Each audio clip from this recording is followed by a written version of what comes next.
नमस्कार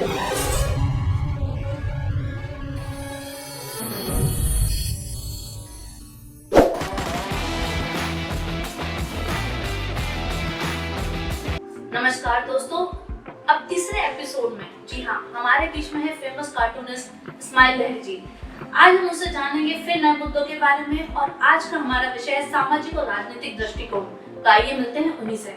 लहरी जी, तीसरे एपिसोड में आपका फिर से स्वागत है। क्योंकि सेकंड एपिसोड में तो हमने सिर्फ क्रिएटिव प्रोसेस के बारे में बात करी थी, लेकिन सामाजिक और राजनीतिक दृष्टिकोण क्या है उसके अंदर, हम उसके बारे में बात करेंगे। तो सबसे पहले मेरा आपसे पहला क्वेश्चन ये है कि आपके कार्टून अक्सर समाज और राजनीति पर टिप्पणी करते हैं।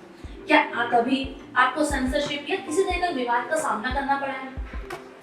जी देखिए, सबसे पहले तो मैं ये बता दूं कि मैं सामाजिक और राजनीतिक दोनों विषयों पर कार्टून बनाता हूँ जी।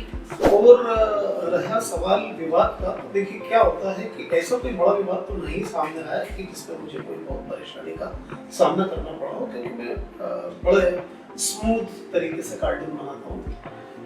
लेकिन इस सोशल मीडिया के जमाने में कई बार ये होता है कि कुछ लोग आपके कार्टून से असहमत होते हैं और वो आपको ट्रोल करने लगते हैं।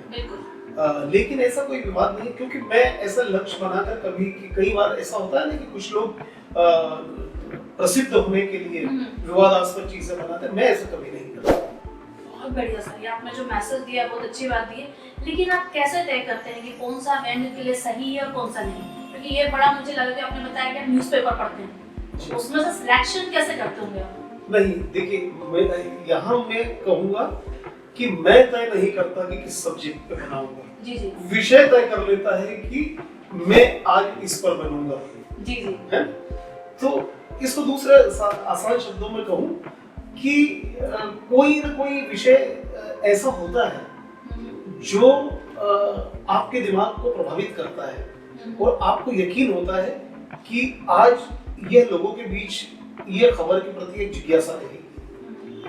कोई भी घटनाक्रम होता है, जैसे मान लो राजनीति की बात करें कि आज यहाँ चुनाव परिणामों को लेकर लोगों के दिमाग में कुछ रहेगा, आज इस तरह विवादास्पद टिप्पणी फैलाने तक ये एक खबर बनेगी। या सामाजिक में कहें कि अभी इन दिनों पर्यावरण की बात चल रही है, मौसम की बात करें तो इन दिनों सूखा पड़ रहा है, बारिश हो रही है, जो भी है, तो इसको लेके वो सब्जेक्ट खुद हम तक पहुंचता है। मतलब इंस्टेंटली और जो ट्रेंडिंग में रहेगा वही आपका सब्जेक्ट बन जाता है। बिल्कुल ऐसा ही होता है ना, वो किसी भी विषय का हो सकता है। बिल्कुल। अब आपसे मैं तीसरा क्वेश्चन करना चाहूंगी कि आपको क्या लगता है कि कार्टून समाज में बदलाव लाने की ताकत रखते हैं?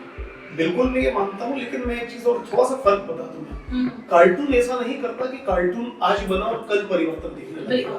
कार्टून एक बिल्कुल छुपी हुई प्रोसेस चलती रहती है।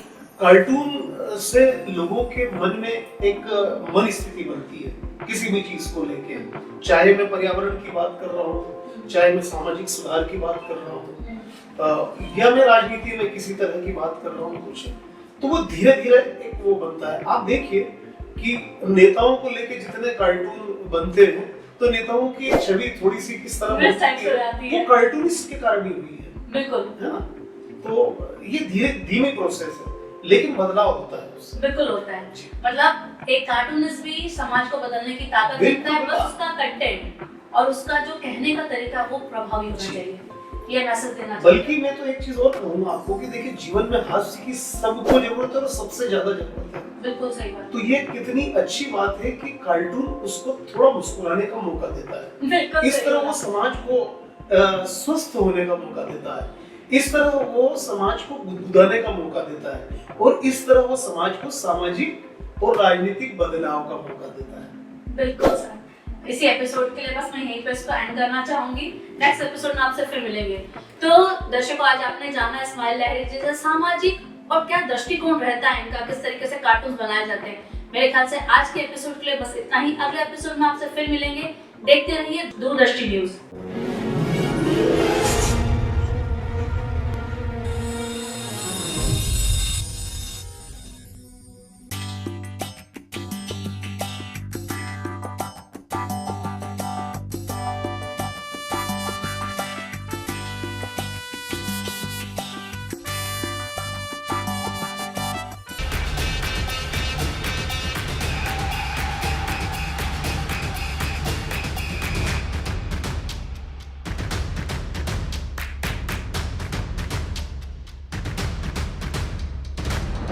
दूरदृष्टि न्यूज।